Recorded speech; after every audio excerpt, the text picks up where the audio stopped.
Alright, magandang gabi po sa inyong lahat mga kababayan. Batang Maynila to, it's pag-usapan natin itong nasa ating screen.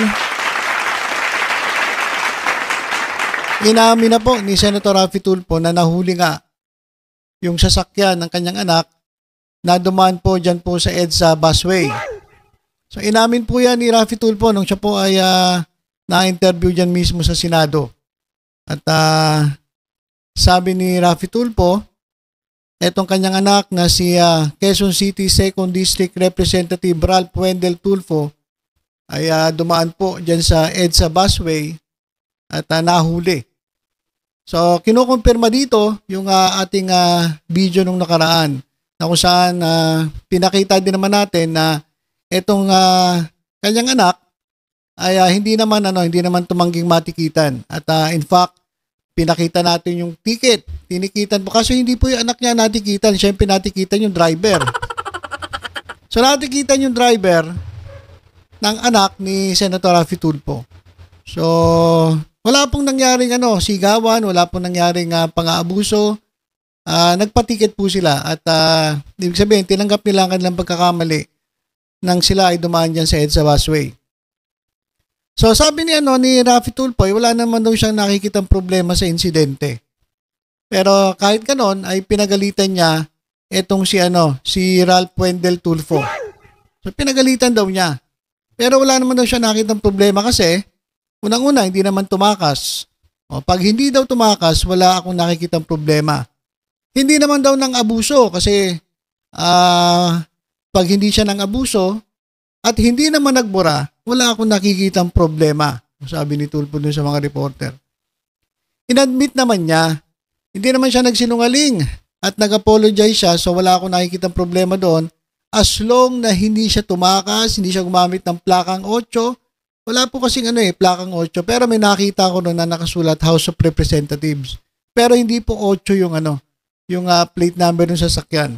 Pwede naman niyang gamitin, pero hindi niya ginamit. So, it just shows na hindi siya abuso, na hindi siya abusado. So, parang sinasabi ni Tulfo na yung gumagamit ng 8, abusado. Di ba mga kababayan, kasi sabi niya, hindi naman siya gumamit ng 8, ng plakang 8, pwede naman gamitin ng anak ko yan, pero hindi niya ginagamit. So, hindi siya abusado. So, ibig sabihin, yung gumagamit ng plakang 8 o kaya 7, ay abusado.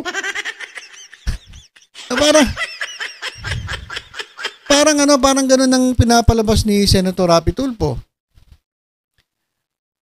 Tapos ang sabi ni Senator, pinagalitan ko siya. Pinagsabihan ko, pinagalitan ko at nagsorry siya sa akin. Ang sabi ko, mag-apologize ka sa lahat. And that's it. And mga kababayan, kasi sa batas po, ayon sa Metro Manila Development Authority, ang dumadaan po sa busway ay dapat mga bus lang. So, mga emergency vehicles pwede. Alright? Siguro yung mga ambulansya pwede yun. Ambulansya, bumbero, basta emergency vehicles pwede. Pwedeng dumaan ang presidente ng Pilipinas. So, allowed si Presidente Bongbong Marcos na dumaan sa EDSA busway. Allowed din po ang Vice Presidente. So, pwedeng dumaan si Sara Duterte sa EDSA busway anytime. Si Senate President, pwede rin po dumaan sa EDSA busway. Speaker of the House of Representatives. So sila, ang Speaker of the House, pwede rin dumaan sa EDSA busway. At yung Supreme Court Chief Justice. So ibig sabihin, yung 5 pinakamatataas na opisyalis ng ating gobyerno, pwedeng dumaan dyan sa EDSA busway. Okay, maliwanag yan. So itong anak ni Raffy Tulfo na hindi naman presidente, hindi naman po siya vice, hindi naman po siya Senate President, hindi po siya Speaker, at hindi na siya Supreme Court Justice, at hindi naman emergency vehicle yung kanyang sasakyan. So, hindi siya allowed dumaan dyan sa EDSA busway. Kaya naman nagalit daw, pinagalitan daw ni Raffy Tulfo yung anak niya, pero wala siyang nakitang problema kasi nagpatiket, wala namang nangyaring sigawan, pagmumura o nanigaw, at hindi naman naka-8. So, pinagalitan pa rin niya. At sinabi niya na mag-sorry ka sa lahat. Pero ito lang mga kababayan, meron lang ako nakita rito. Ito, i-highlight ko. Eto mga kababayan, sabi dito sa sa report, he said it seemed like it was the driver's decision to enter the busway. Ang pagkakaalam ko ata nagmamadali siya, yung driver niya yata pumasok doon sa bus stop. Hindi po bus stop, busway. So, ibig sabihin, decision ng driver yung pagpasok sa busway. Malang ya. Nagdidesisyon na pala yung mga driver ng mga tulpo, mga kababayan.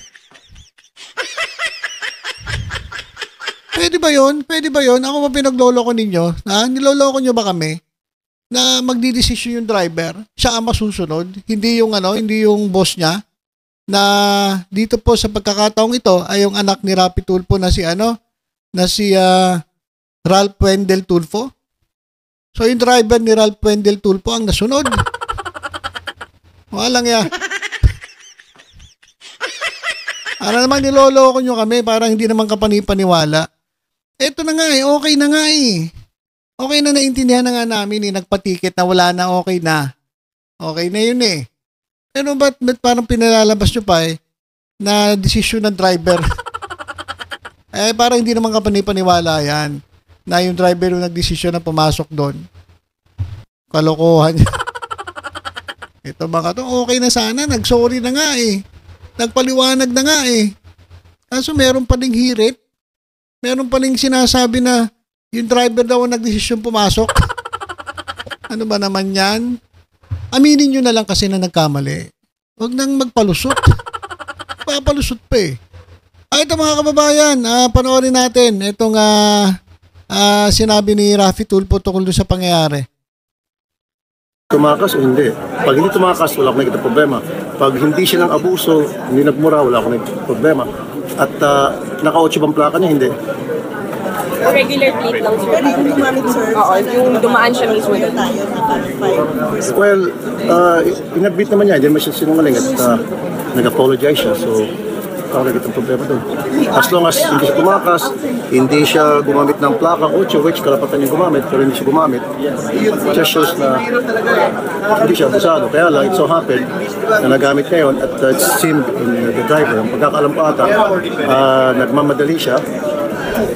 Yung driver niya ata ang pumasok doon sa at pinagalitan ko siya. Pinagsabihan ko, pinagalitan ko. Yung anak niyo sir ang pinagalitan? Pinagalitan ko at nag-sorry sa akin at sabi ko, mag-apologize ko sa lahat. And that's it. Okay. Sir, sino po sa kayo sino po yung kasama sa condo? Siya, kasama siya. The 47th session. So, decision ng driver sir, hindi decision ni Coco na dumaan doon? Ganun ata. Okay, so yun po yung sinabi ni Rapi Tulfo. Okay naman na sana na inadmit na nagkasala. Pero sana naman, wag nang sabihin na yung driver ang pumasok. Kasi hindi makapanipaniwala yan. Sino ba boss niyan? Sino ba dapat masunod? Siyempre, yung bossing. Na sa pagkakataong ito nga, yung anak ni Rapi Tulfo na si Representative Congressman Ralph Wendell Tulfo. Alam niyo, mabait naman to si Ralph Wendell Tulfo sa totoo lang. Namit na rin namin to at nagpa-picture nga kami. So, mabait siya, approachable siya. Hindi siya mayabang. Kaya para sa akin, hindi naman siya masyado yan yung pagdaan sa busway. Natikita naman Diba? Hindi naman tumakas, wala namang ginawang pagmumura, hindi naman sumigaw. Hindi katulad ng isa, yung isang gatsalyan. Anong ginawa? Umatras, tapos tumakas, tapos meron pang bad finger nung umalis. Ayun ang mga abuso. Yun ang talagang abusado. Pero itong si Ralph Wendell Tulfo, wala po ako nakitang pang-abuso. Sa kabila nun ay pinagalitan pa rin siya ng kanyang ama na si Rafi Tulfo. Tama lang yun. Okay na yun. Basta huwag niyo lang sabihin na yung kagustuhan ng driver yun. Hindi po ako naniniwala dyan. Okay, so yun lang po mga kababayan. At least kumpirmado na nahuli nga yung anak ni Rafi Tulfo. At ito nga, pinagalitan niya. So, that's it. Huwag na natin palalain yung problema. Nagsorry naman ata si Ralph Wendell Tulfo Alright? Okay, so yun lang po muna mga kababayan.